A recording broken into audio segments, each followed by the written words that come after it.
Beginilah video yang tersebar saat petugas melakukan pengamanan aksi protes dari masa 3 kampung Kecamatan Anak Tuha, Lampung Tengah terkait klaim lahan adat mereka yang akan digarap oleh PT Bumi Sentosa Abadi.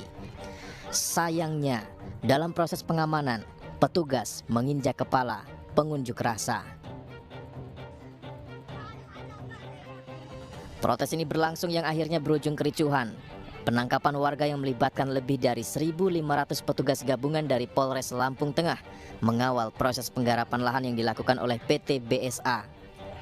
Lahan seluas 900 hektar yang menjadi sumber kontroversi ini merupakan lahan adat yang telah lama ditempati oleh masyarakat 3 kampung di Kecamatan Anak Tuha, Lampung Tengah. Namun PT Bumi Sentosa Abadi memulai penggarapan dengan sejumlah alat berat di atas lahan tersebut yang kemudian memicu protes warga.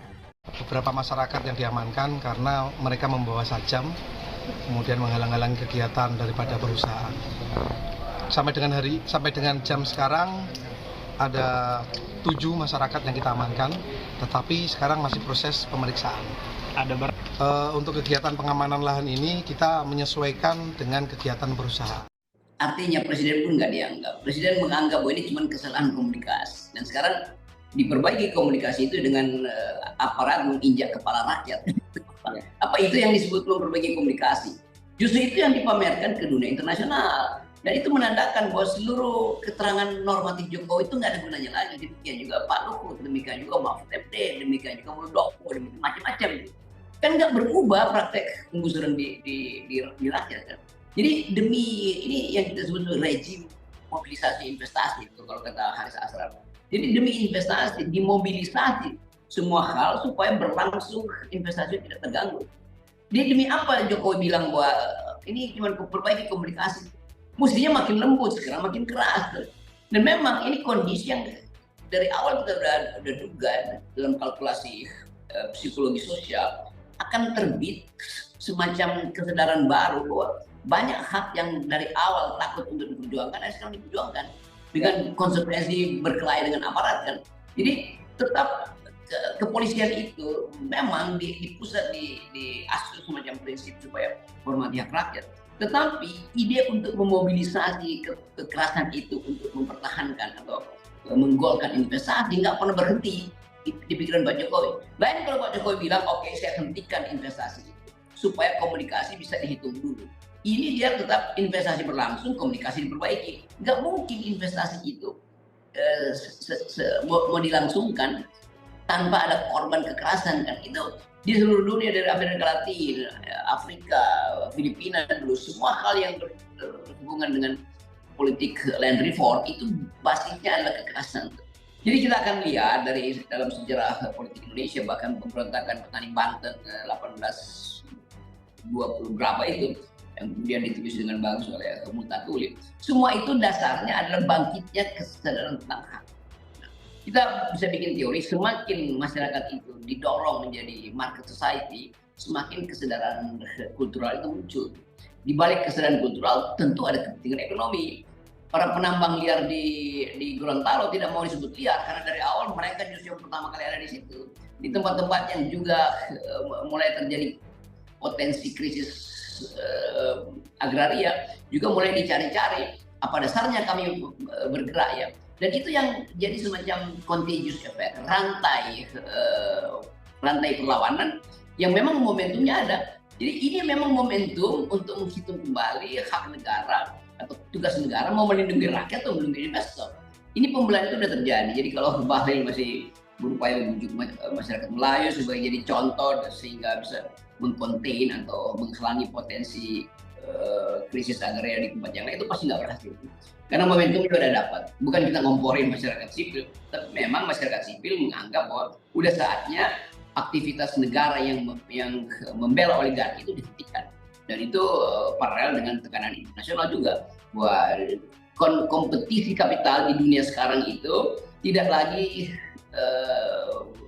bersifat head atau winner takes all, tetapi besar prinsip solidaritas.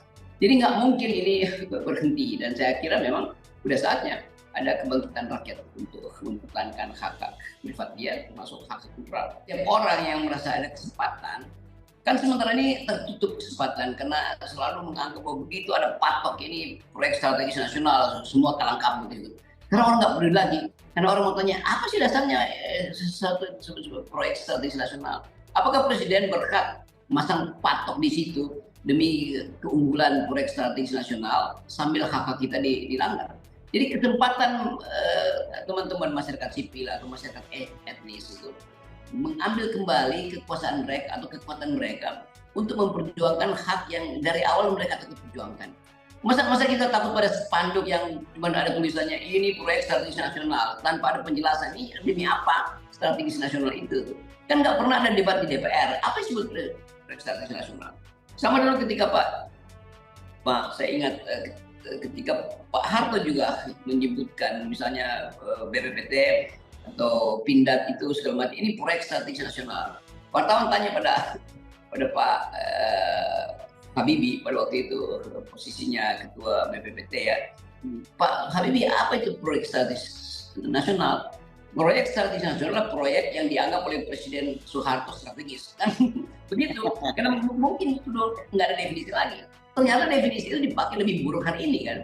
Proyek strategis nasional adalah apa yang dianggap oleh Presiden Jokowi proyek untuk menghasilkan keuntungan melalui investasi asing tanpa ada percakapan terhadap hak masyarakat adat, masyarakat etnis itu. Jadi kita lihat satu keadaan di mana penggusuran itu adalah konsekuensi dari diucapkannya dalih tidak boleh menghalangi investasi. Lalu dibuatlah semua regulasi itu dari undang-undang Minerba, undang-undang KPK dilemahkan dan pada akhirnya hak buruh untuk protes itu melalui undang-undang Omnibus Law dipastikan tidak boleh ada dan Omnibus Law sendiri adalah hasil pertama yang dibuat sedemikian rupa supaya oligarki itu senang. Saya kira udah nggak bisa dihentikan dan ya, ini akan berlanjut terus bersama dengan melemahnya grip presiden pada oligarki itu. Oligarki akan terus lebih kuat sementara presiden makin lama makin terengah. Kalau presiden itu masih didengar, itu artinya nggak lagi terjadi ada aparat itu menyiksa rakyat yang membutuhkan menginjak kepala.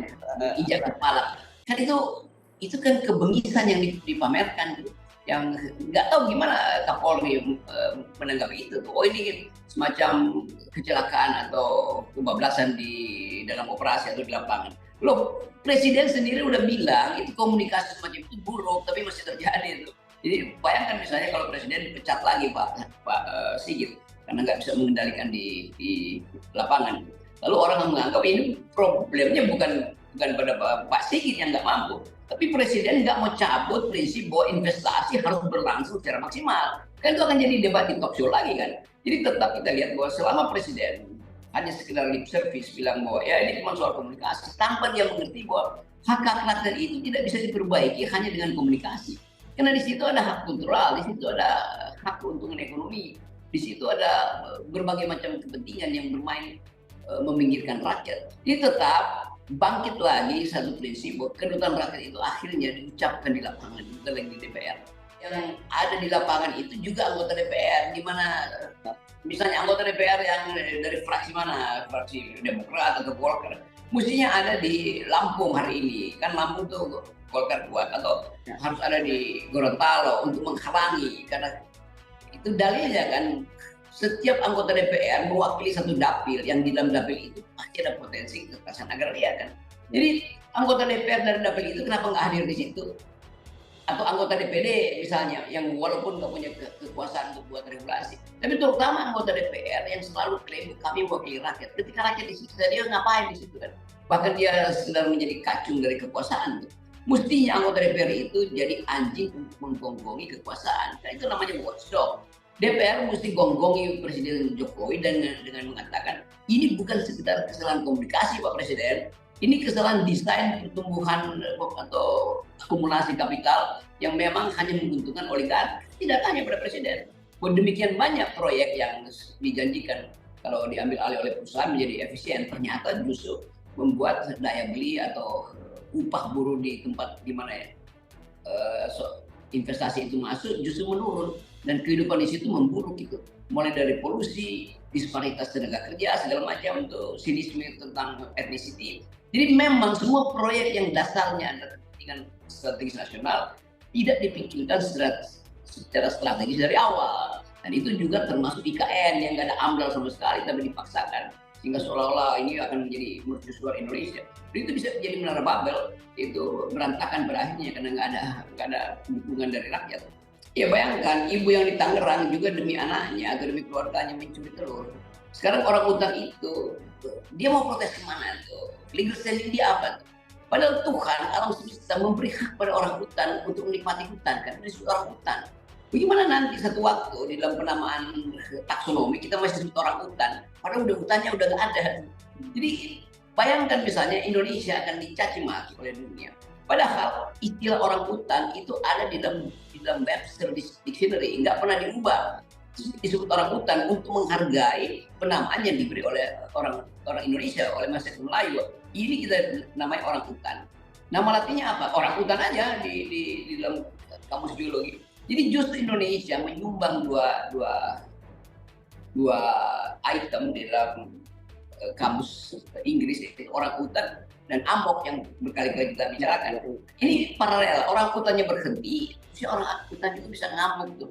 Tetapi ngamuknya orang hutan sudah diwakili oleh ngamuknya masyarakat Melayu yang juga merasa nasibnya itu satu waktu akan menjadi paria di tempat di mana dia dilahirkan. Nah, kita mau lihat ini dan sekaligus kita bayangkan bagaimana wartawan senior yang dulu mengeluh-elukan IKN dibawa oleh Pak Jokowi dan beberapa kali menemani Jokowi, lupa bahwa kekerasan akhirnya muncul di tempat-tempat di mana pernah mereka hadiri itu.